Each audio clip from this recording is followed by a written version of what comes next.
La ecuación trigonométrica, eh, pues recordando que una ecuación pues tiene una igualdad y hay una expresión a la izquierda que tiene que ser igual a la de la derecha y como vemos que tenemos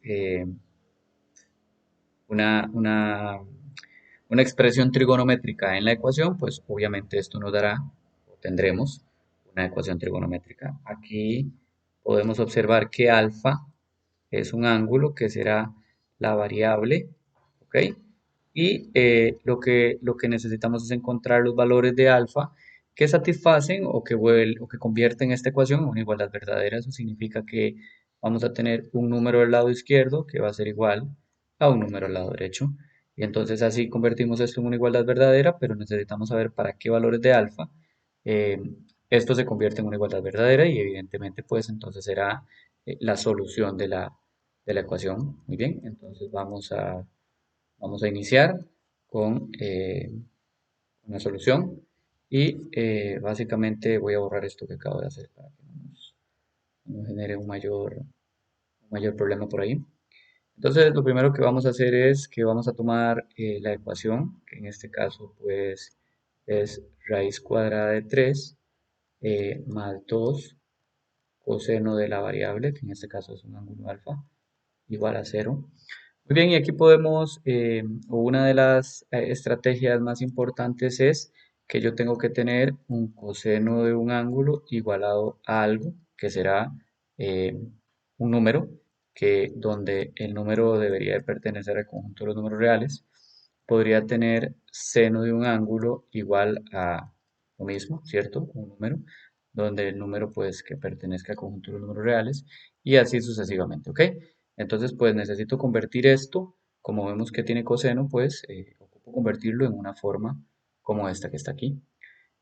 Perfecto, entonces vamos a borrar esto para que no nos genere mayor inconveniente. Y bueno, seguimos con el proceso. Aquí vemos que eh, podríamos tomar raíz de 3 más 2 coseno de alfa y aquí podemos restar una raíz cuadrada de 3, ¿cierto? Y aquí pues nos dará igual a cero, pero si hago una resta de un lado, pues vengo y resto del otro lado también. Déjenme hacer un poco mejor esa raíz. Perfecto. Y resto del otro lado, pues entonces eso llego a obtener que aquí lo que tendría es 2 coseno de alfa, porque raíz de 3 menos raíz de 3 pues es cero, igual a menos raíz cuadrada de 3, perfecto. Vemos que todavía el coseno no se encuentra despejado, entonces aquí lo que podríamos hacer es tomar esta expresión y si dividimos a ambos lados entre 2, pues básicamente lo que tenemos es que este 2 se cancela con este 2 y pues ahora sí que tendría despejado el, eh, el coseno. Entonces pues esto lo que nos quedaría es sería que el coseno de alfa sería igual a menos raíz de 3 medios. Perfecto. Y entonces ahora sí vemos que tenemos el coseno pues solo despejado. Y entonces no tenemos que olvidar el concepto de que lo que necesitamos es para qué valores de alfa se convierte esto en una igualdad verdadera. Lo primero antes de resolver una ecuación trigonométrica es entender qué signo tiene el coseno en esta expresión. Entonces, como vemos, el coseno aquí está negativo. Entonces, eso quiere decir que necesitamos encontrar las soluciones en las cuales el coseno es negativo. Aquí tengo un círculo que no parece círculo, pero bueno, lo podemos tomar como un círculo y circunscrito el eje cartesiano, pues entonces podría ser un círculo trigonométrico. Y tenemos que recordar un poco la primera parte de cuáles son los signos de las razones trigonométricas en cada uno de los cuadrantes. Lo primero que tenemos que entender es que el coseno de un ángulo se asocia en el círculo trigonométrico con la variable x, ¿de acuerdo? Entonces, que el coseno sea negativo, básicamente lo que nos indica es en cuáles cuadrantes x es negativo, pues entonces eso sería el fin último de esto y nos podemos dar cuenta que los cuadrantes en los cuales x es negativo, pues están dados por el segundo cuadrante y el tercer cuadrante, ¿cierto? Aquí es donde esto está en cero, aquí está centrado en cero, pues hacia la izquierda x es negativo. Muy bien, entonces este será el segundo cuadrante. Perdón, déjenme dibujarlo un poco mejor. Este será el segundo cuadrante y este será el tercer cuadrante. Muy bien, entonces pues tenemos algo importante aquí, que como lo hemos visto en los primeros capítulos, pues ahora lo que necesitamos es encontrar estos ángulos. Pues básicamente aquí tendríamos el alfa 1, déjenme dejarlo en amarillo, y voy a dibujar otro verde como alfa 2. Bueno, ese quedó muy feo, lo voy a tratar de dibujar un poco mejor. El alfa 2 pues vendría dado por este otro ángulo de aquí.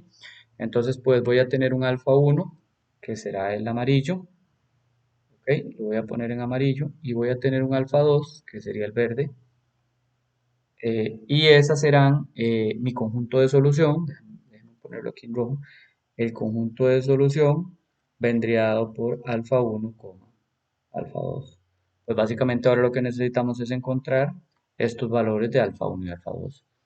Muy bien, pues para ello tenemos que, si ustedes lo recuerdan, tenemos que hacer uso de el ángulo de referencia, ¿cierto? Entonces déjenme pintar de azul lo que es el ángulo de referencia para alfa 1. Pues para alfa 1 el ángulo de referencia vendría dado por este angulito que se forma aquí. Perfecto. Pero necesito el valor de alfa 1 para saber cuál es este valor del alfa de referencia. Lo voy a escribir aquí. El alfa de referencia, lo voy a poner con minúscula mejor. Alfa R, que es mi ángulo de referencia, será igual a todo pi, ¿cierto? Menos alfa 1. Entonces, para poder calcular el alfa de referencia, necesito determinar cuánto vale alfa 1, ¿cierto? Muy bien, y este alfa de referencia será este mismo alfa que tengo aquí. Entonces, con eso ya podría yo determinar alfa 2 también. Entonces, este proceso de determinar alfa 1 se puede hacer de varias formas, una es con triángulos especiales, pero vamos a aprovechar el uso de la calculadora científica. Entonces, en este momento podemos utilizar la calculadora científica para poder determinar eh, alfa 1. Muy bien. Entonces, ¿qué es lo que tenemos que hacer para poder encontrar alfa 1? Entonces vuelvo el color magenta y entonces yo podría hacer un despeje por aquí, algo similar a como se vio en el nivelatorio, donde decimos que el ángulo alfa será igual al coseno a la menos 1 de menos raíz de 3 entre 2. Perfecto. Y entonces este alfa, que le voy a llamar 1, ok, le voy a llamar 1 porque ya entendemos que es este ángulo amarillo que está aquí en el círculo trigonométrico alfa 1. Entonces si tomamos la calculadora y nos aseguramos de que nuestra calculadora se encuentra en radianes y le damos Shift y le damos coseno, entonces observen que en nuestra calculadora nos sale coseno a la menos 1 y entonces incluimos lo que es coseno a la menos 1 que sería menos raíz de 3 entre 2, perfecto. Y una vez que lo tengo así, me dice que el ángulo de referencia, o bueno, más bien, alfa 1, perdón, es 5 pi sextos. ¿Ok? Entonces 5 pi sextos sería este alfa 1. Vamos a tratar de hacer eh, una, una inspección para ver si realmente 5 pi sextos se encuentra en el segundo cuadrante.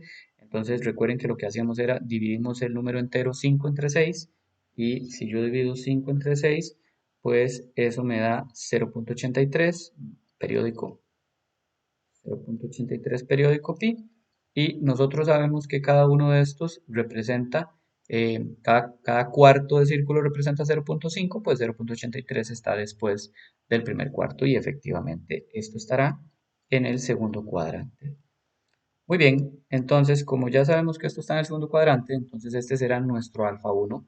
Entonces déjenme poner aquí en rojo para ir montando nuestro conjunto de solución. Ya sabemos que el primer alfa 1 será 5 pi sextos y ahora nos queda determinar alfa 2. ¿Ok? ¿Cómo podemos determinar alfa 2? Pues bueno, tenemos que calcular el ángulo de referencia, este ángulo azul que yo puse por aquí. Tenemos que calcular este ángulo de referencia para poder sumárselo a pi y poder determinar alfa 2, que en este caso es el ángulo verde que se muestra en el círculo trigonométrico. Entonces, pues básicamente nuestro alfa de referencia será igual a pi menos y el alfa 1, que lo calculamos con la calculadora, que era 5 pi sextos. Perfecto, muy bien. Entonces, esto nos dice que nuestro alfa de referencia será igual y aquí no nos quedará más que homogenizar. Y aquí vemos que debajo del pi hay un 1, 6 dividido entre 1, 6 por pi, 6pi menos 6 dividido entre 6, 1 por 5pi, 5pi. Perfecto. Y entonces ahora aquí nosotros llegamos y esto es un proceso similar a cómo obtener ángulos de referencia que fueron analizados eh, pues en los temas pasados y entonces vemos que ya lo tenemos homogenizado, pues basta hacer la operación del numerador, 6 menos 5, aquí me quedaría pi sextos es el ángulo de referencia. Perfecto. Una vez que tengo el ángulo de referencia, pues es extremadamente simple calcular el alfa 2 que satisface la ecuación, porque estaría dado por este ángulo azul que dibujé aquí, lo voy a volver a retocar, sería este ángulo de aquí. Muy bien, es el ángulo que se forma, o es el ángulo alfa 2 que se representa con color verde en el círculo trigonométrico. Entonces, pues básicamente alfa 2 tendría que venir dado como pi, ¿ok? Disculpe, permítanme continuar con el color magenta. Entonces vendría dado por pi más el alfa de referencia, ¿de acuerdo? Y el ángulo de referencia, pues obviamente es pi sextos. Y pues básicamente alfa 2 entonces vendría dado, hacemos un proceso de homogenización similar al anterior, donde aquí hay un 1 debajo de pi, 1 y entre 6, pues es 6 por pi, 6pi más pi. Este pi pues viene porque 6 dividido entre 6 es 1 y 1 por pi es pi, entonces eso nos dará 6pi más pi. Y entonces entendemos que alfa 2 vendría dado, déjenme borrarlo, disculpen, para ponerlo un poco más abajo quede un poquito mejor. Entonces, entendemos que alfa 2 vendría dado por 6 más 1, 7 pi sextos. Y tratemos de hacer una intuición similar a la anterior y vemos si esto está en el tercer cuadrante. Pues entonces, al igual que lo hicimos en los capítulos, tomamos el 7, lo dividimos entre 6 y eso nos dará aproximadamente 1.16. Eso nos da 1,16pi y pues obviamente es más que un pi y entonces esto efectivamente estará en el tercer cuadrante. Muy bien, y con esto entonces déjenme dar el conjunto de solución completo. El conjunto de solución completo estará dado por 5pi sextos, coma, y el alfa 2 que sería 7pi sextos. Muy bien, y entonces este es el conjunto de solución para la siguiente ecuación. Quizás olvidé al inicio algo muy importante, lo voy a retomar aquí. Esta ecuación se tenía que resolver en el intervalo de 0 a 2pi. Muy bien, entonces eso significa que esta ecuación, nada más voy a hacer un dibujito más aquí aparte. Voy a tratar de hacer un círculo, que quedó muy feo, pero bueno, es un poco difícil escribir aquí. Entonces, básicamente lo que nos están pidiendo es que hay que dar la solución en una sola revolución, o sea, desde 0 a 2pi, o sea, en una sola revolución, ¿de acuerdo? Más adelante veremos un ejercicio donde no nos restringen de 0 a 2pi, sino que nos dicen en todo R. Muy bien, y ya veremos si el dominio es todo R, pues cómo tendremos que dar el conjunto de solución. Muy bien, pues espero que esta primera ecuación ejemplifique un poco la lógica de cómo resolver eh, este tipo de cosillas, ¿verdad? Que al fin y al cabo es bastante simple, solo tener presente un poco la parte eh, de ángulos de referencia, círculo trigonométrico, un poquitito las identidades trigonométricas como veremos más adelante, pero bueno, es algo más intuitivo. Muy bien.